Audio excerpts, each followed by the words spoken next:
Welcome to This Explainer. Today, we're diving straight in and peeling back the layers of your daily social mask. The goal here is to unlock the massive, and I mean massive, reserves of energy you've probably been hiding away. So if you've ever felt like you're just sort of playing a role in your own life, well, you are absolutely in the right place. Seriously, have you ever felt utterly exhausted after a perfectly normal, routine day of work and found yourself quietly wondering if the life you're living even belongs to you? Because that quiet, persistent ache, it's not a malfunction. It's actually a signal from deep within your psyche trying to tell you that something absolutely essential is missing, the real you. Okay, here is our roadmap for today's dive into the psyche. First, identifying your social mask. Second, spotting the signs of a mask takeover. Third, exploring archetypes and hidden shadows. Fourth, walking through the 3-2-1 projection process. And finally, reclaiming your energy. Let's kick things right off with Section 1, identifying your social mask. We'll start at the surface layer. This is the mask you wear every single day with your family, your colleagues, and even total strangers. It's probably become so familiar to you that you've mistaken it for who you actually are. Carl Jung called this the persona. And actually, that word comes from the Latin term for the exaggerated masks worn by actors in ancient theater. It's a highly curated, acceptable face we use just to survive socially. And while, yes, it's absolutely necessary for functioning in society, it becomes a literal prison when you forget you're just wearing a costume.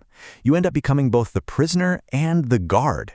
So why do we do this? Well, we unconsciously build these masks early on because specific triggers force us to adopt a fake face to hide our true impulses. Like, as a kid, you quickly learn that certain behaviors won you approval, while others risked losing connection. But let me put on my career coach hat for a second to really analyze that third point. In the workplace, we are constantly adopting fake faces to meet corporate expectations, right? We amplify the traits that get rewarded, like always being the easygoing team player or the unshakable manager, and we totally suppress our authentic boundaries. We prioritize professional survival over our own truth, and eventually we completely forget where the professional ends and the real person begins.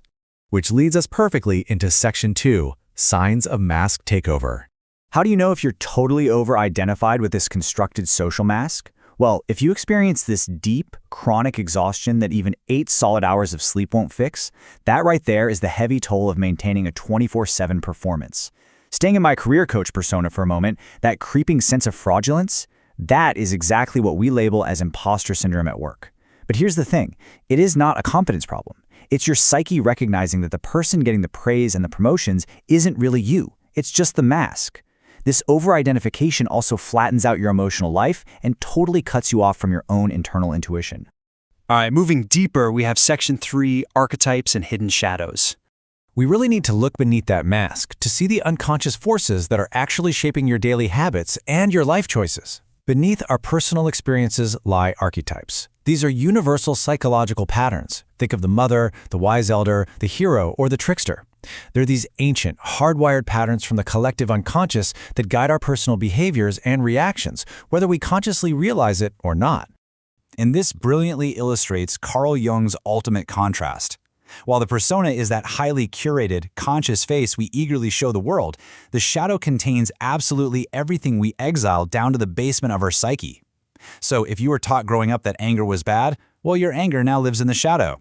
If you were taught vulnerability was weak, your tenderness is locked away in the shadow. But wait, here is a radical reframing for you. Your shadow is not some evil monster.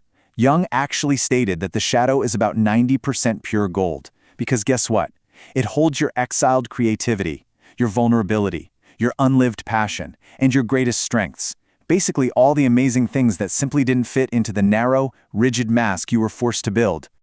So how do we get that gold back? That brings us to Section 4, the 3-2-1 projection process. To safely start uncovering these exiled parts of your personality, you first have to recognize how the shadow operates, and its favorite tool is projection. Projection is when we literally see our own disowned traits into other people. You can identify these projections, especially during difficult conversations, by using the 3-2-1 process. Step 1. See it. Describe the triggering trait in them, like, he is so controlling. Step 2. Feel it. Speak directly to that quality.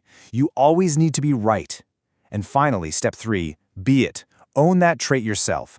I am controlling. It is incredibly uncomfortable, I know, but that sudden relief you feel, that is the very beginning of reclaiming your wholeness. To help you notice when you put on a mask and to build this into a practical habit, you can use a simple daily shadow log template just like this one. Just jot down the trigger. What provoked you today? Then the projection. What exiled quality of yours are you projecting onto them? And finally, the performance. Where did you put on a mask to perform for approval instead of just speaking your truth? Awareness is absolutely your primary tool for integration. And finally, we arrive at Section 5, reclaiming your suppressed energy. So the million-dollar question, what happens when we stop hiding? What happens when we finally start reclaiming those massive amounts of energy we've suppressed for decades? Well, as this famous quote points out, Jung warns us that ignoring our suppressed emotions doesn't just magically disappear. Instead, it allows them to secretly direct our fate from behind the scenes.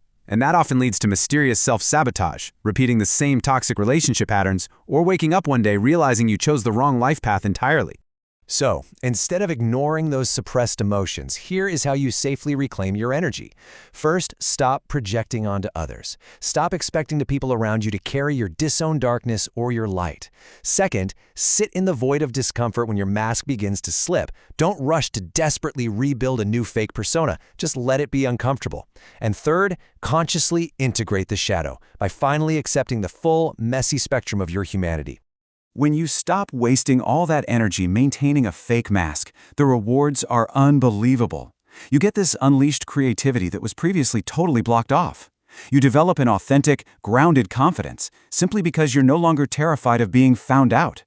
Your emotional range expands so you can actually feel true joy again.